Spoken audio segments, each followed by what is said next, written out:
Back from the gym now. I'm going to show you what I'm making for my post-workout lunch. I've got a steak. I sat here and I salted this last night. Usually I only salt it about an hour before, but I ended up not having it last night. And then I'm having it today instead for lunch. So it's just been sat in the fridge with salt on it. So just salt brine it. Always salt brine your steaks, maybe at least half an hour before cooking, minimum. Just tons of salt, so the whole surface is salt. And then what you'll notice after is there'll be like liquid released from it. And what that allows is that release of juice is better to happen now before you cook it, because then all the rest of the juice is retained, so that when you whack it on the hot pan, it doesn't just let out so much juice and it stays inside the meat. And the salt's good for that as well. So we're gonna do that, but first I wanna do lettuce wedges. So I don't know if you guys, in the UK, there's a restaurant called Miller & Carter, and when you get the steak, there's like a steak lettuce wedge that you get with the steak. And it's like, stuffed with like blue cheese and yogurt, like a dressing. So I'm gonna make that as well. So let's prep that and then we'll make the steak after. First things first, for the lettuce gems, I'm gonna use some turkey rashers. Only reason is it's way lower in fat than, you know, regular bacon, and high in protein. So obviously it is still processed, so in general try and avoid processed meats, but to be honest this recipe calls for it, and I do want a bit of crumbled up bacon on top. That would be nice. So what I'm going to do is I'm preheating the grill. I'm going to whack these in the grill.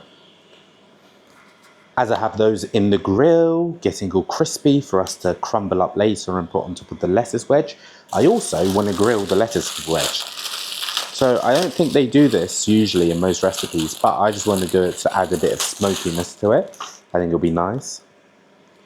Of course, sharpen knife, like I always tell you guys, make sure that knife is sharp. Otherwise, it could be dangerous cooking with a blunt knife. What I'm going to do, just chop this in half, simple, like that, and then whack it in the grill, as is. Actually, I'm going to put a bit of oil on there, salt and pepper before I put it on the grill, so it just gives it a bit more colour and flavouring. A light coating of olive oil on the lettuce, there. And then some salt and pepper. Nice. Lovely. Yeah. Let's get that a bit more coated with the olive oil. Let's put some on this side as well, tiny bit. So I'm trying to stay lean, so I don't want to put too much oil. I want to be a bit more sparse with the oil. Doesn't need too much, we are grilling it anyway, so just enough to give it a bit more colour when it grills, a bit of flavour. And then salt, pepper, and then I'm going to put these lettuces in the grill just to get some smoky flavour to it and get some colour on there. Next, let's make the dressing. That's going to go on top of the lettuce while the lettuce sits in the grill. So what we're going to do first is 2 tablespoons of yogurt, Greek yogurt for the dressing. Nice. Next we're going in with the Dijon mustard. Dijon mustard, just a teaspoon. Nice, good old teaspoon. Next we're going to roll out the lemon just to get the juices going. Slice that lemon open and we have lemon juice in there too. I'm going to squeeze about half a lemon in there, but I would say let's say about a teaspoon. I think that's a bit more than a teaspoon, but it's okay. It's going to be a little bit extra lemony. A bit of extra lemon never hurt anyone, right? And then we're going to go a garlic in there. We're going to do a fresh garlic. Go a bit easy on the garlic only because, let me check on this, nice. The reason you want to go easy on the garlic is because this is going to be raw garlic. We're not cooking it, right? Because it's in a dressing. So you don't want to go too crazy with the garlic because it's gonna kick. It's very potent. The potency of garlic goes down once you've cooked it. So if you are doing it raw like this, right, mincing it in and it's raw, be very careful about how much garlic you use. I'd probably say if you're cooking, you could probably get away with using double the amount of garlic that you'd use compared to raw. So I'm just going to do one garlic here, even though I do love garlic and I like to go heavy with the garlic. I think one should be fine in the dressing. Like I said, it's very, in raw form, it's very potent. All right. Nice. All right. All right. I'm just going to add some salt and pepper, and that's done for the dressing. Potentially maybe add a bit more yogurt because it's looking like I put too much lemon juice in there. But it's okay. Like I said, with the stuff, you can always just adjust as you go along. Seems like the grill's done. I think I'm going to take out. Nice. Ooh, okay. We've got the lettuce grilled here. Wow, okay. Let me show you guys on here. And then we've also got the bacon. I tried to leave the bacon in there just for a bit longer. I didn't want this to wilt too much, but I think maybe the way I've done the lettuce I could have done it slightly better. Only because it looks like it's kind of wilted a bit. It might have been nice if I did it whole. Kept the lettuce gems whole, and then the bacon I left in there extra long so I can have it a bit crispy because I like it that way. Salt and pepper in the dressing, and that's it. Dressing's done. Oh, this is an awkward salt to get out. There, nice. Mix it all together. Quick little taste. Wow. Oh. Damn. I think it's the combination of the garlic and the Dijon mustard really gives it a kick. I think I'm going to put slightly bit more yogurt, to be honest. I think that all it needs balancing out is a bit more yogurt. I actually wouldn't mind a bit more lemon in there, but to be honest, I've put a lot, so I'm just going to leave it as is. Nice, there, all done. Dressing done. That's going to be ready to go on there once we plate. Guys, don't forget, cooking is half an art, half chemistry. And what's one thing that chemistry tells you? You don't want to put food on a cold plate. So always, this is a good hack.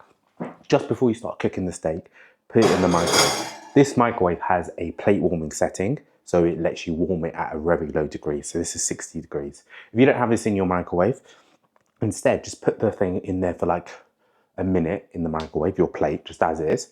Take it out and let it cool down while you're cooking the steak. And then once you're ready to put the steak on, it will come down to, you know, about 60 degrees, kind of like the same.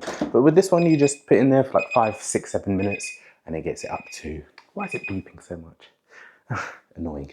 It's not built for content creators, that microwave. Yeah, so 5, 6 minutes, and that's always put your steak on a warm plate, not hot, warm plate, because you don't want it to cook too much after, but you know, you want it to stay warm. You know, the worst thing is when you cook a steak and then you plate up the steak, the ingredients, you come down to eat the steak, you come to sit down and eat the steak. I don't know what's wrong with me today. And it's just like kind of gone a bit cold, the steak, especially on the inside when you cook it like medium rare or medium. It's the worst. So always have a warm plate. Never put your steak on a cold plate. All right, I'm gonna next prep the steak. So I've already put a lot of salt on this. So salt brined it. All I need to do now is get some pepper on there. I'm just gonna put a bit of cracked pepper on there. I don't have much left, so I just, can't be bothered to refill it. So I'm gonna use some powdered black pepper as well. But usually I do just use freshly cracked pepper. I just prefer it, especially on steaks. I find black pepper to be a bit too grounded. It's too potent. I find cracked pepper, freshly cracked pepper, a bit less potent. Also, I haven't oiled this, so I am gonna put some olive oil in here too, which I haven't forgotten.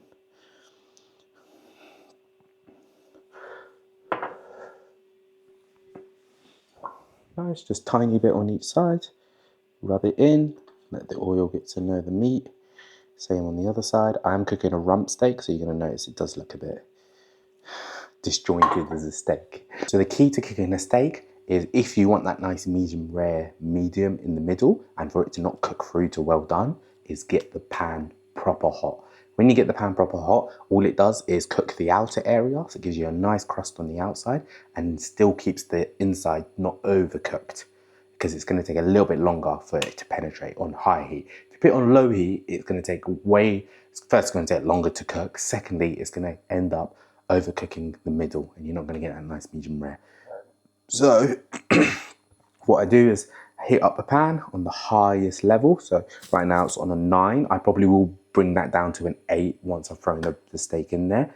And yeah, just let it heat up. Give it time, give it time. It needs to get starting to smoke. So you have to start seeing smoke coming out from the thing. Obviously turn on your extractor and all that. As you can see, it's definitely smoking. So that's the point where we know it needs to go in. What I usually do first, because I only put oil on the steak, not in the pan, I leave the pan dry. I'll usually try and burn off the fat when it's still really hot, you know, it's coming up to really hot temperature.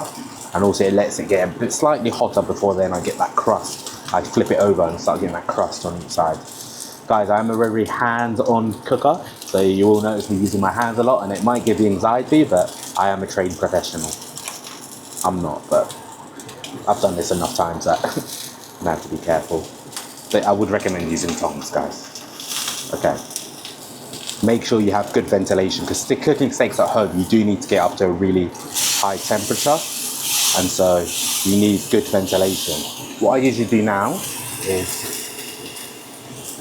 I'll grab something. This might seem silly, but I will grab another pan and put it down. This is basically pressing the meat so that it sticks to the surface and creates a really nice crust. Without this, you're just not going to get that even nice crust. So it does look a bit silly, and you can buy like a meat press. I just don't have one, so just use another pan, why not?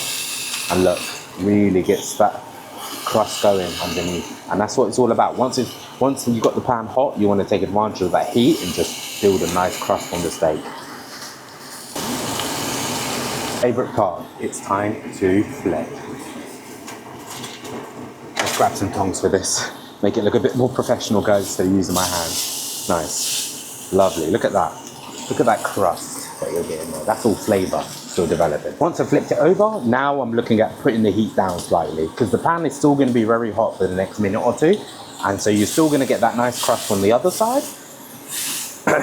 But you also don't want it to start then penetrating deep into the meat and really cooking it. So you want to it's a nice balance. So I've taken it down to about medium heat now. Instead of being like 9 at the top, it's about 5 now.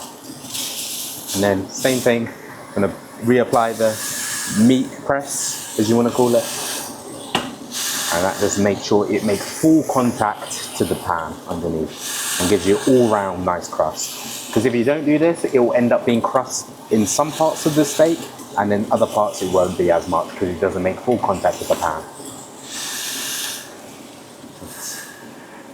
Now just give it 2 minutes, just sat on like much lower heat than it was before, and it's not going to be smoking as much anymore. And then what most people will do is chuck in some butter and then baste it, but I'm not going to do that. Only reason why is I'm just keeping it lean. I don't want to add butter.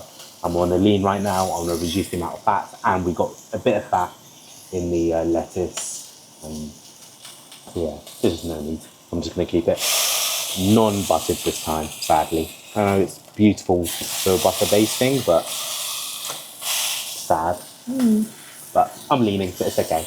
I do sometimes use steaks with butter, sometimes I don't. Depends on my mood. Steak's done cooking now, so I'm just going to transfer it to the heated plate that I've put in the microwave. I'm going to get that out and start plating up. And we've just got some stuff to prep, so I'm going to leave the steak to rest as long as I cooked it. So we cooked it for about 6-7 minutes. I'm going to leave it to rest for about 6-7 minutes. While we let the steak rest on the heated plate, before I put it back on the chopping board and slice it after it's done resting, I'm going to prep the rest of the ingredients. So we got the 2 bacon rashers. Ooh, they're crispy. So I'm going to slice them up into kind of a bit of a crumble, so we can just crumble it on top of the lettuce. Oh, I do love, the thing is, I don't eat pork, so I don't eat regular bacon. So for me, this and like lamb bacon, stuff like that, is the best I'm gonna get as far as bacon is concerned. So it's very crispy and I love that. I love it when it's crispy. You just crumble it all over the whatever you're eating. It's just hard to kind of chop, to be honest. Look at that. Wow. Wow. Guys, I know people think turkey bacon is boring, but my God, that tastes incredible. If you get it really crispy, put it in the grill for a bit longer than you feel comfortable with doing, it really gets that nice crunch to it, especially on the sides. The middle's always a bit, you know, thick and proteiny, but proteiny, is that even a word? But that's okay. All right, and then what we're gonna do also is we'll take this, we'll crumble this on top, and it's just very tough, like it is a bit tough. Of course, turkey is a little bit, everyone knows that. So it's hard to kind of get through, but I'm gonna leave it in a little bit bigger chunks than I feel comfortable with, but it's okay. And then we've also got blue cheese. So we're gonna get some blue cheese on the lettuce, some of the bacon, and then drizzle a nice little dressing. Got the blue cheese all crumbled up like that. So I'm gonna take some and whack it on our grilled lettuce. I don't think it's traditional to do grilled lettuce with this. It's usually just like a firm piece of lettuce, but hey ho, we're breaking all the rules today. I'm gonna get a lot of blue cheese on there because I do love blue cheese, to be honest. I guess you could substitute this for Parmesan cheese. It will actually be healthier, to be honest, as far as like, you know, gym. If you're bulking, I guess blue cheese is better. If you're leaning out, Parmesan. But I don't mind. I just love blue cheese, to be honest with you. Just had some technical difficulties. Well, technical difficulties, the battery ran out. So I did slice the steak without showing you guys. I do want to show you. But look, I'll tell you something, a tip for when you're buying steak, yeah? Make sure you get the flattest piece, like the piece that all the way through is the same width. Because look what happened with this rump steak. This piece, I'd say, is more medium rare. And then these pieces are a bit more, oh, that's actually medium rare. Yeah, I'd say it's more medium. Because look, this part gets far thicker than this part. So inevitably, when you're cooking, you're going to end up overcooking one part, like more than you want to, and then the other part's going to get kind of the desired, what you like, doneness. This is the plate done, all plated up. Bon appetit. Now let me go eat.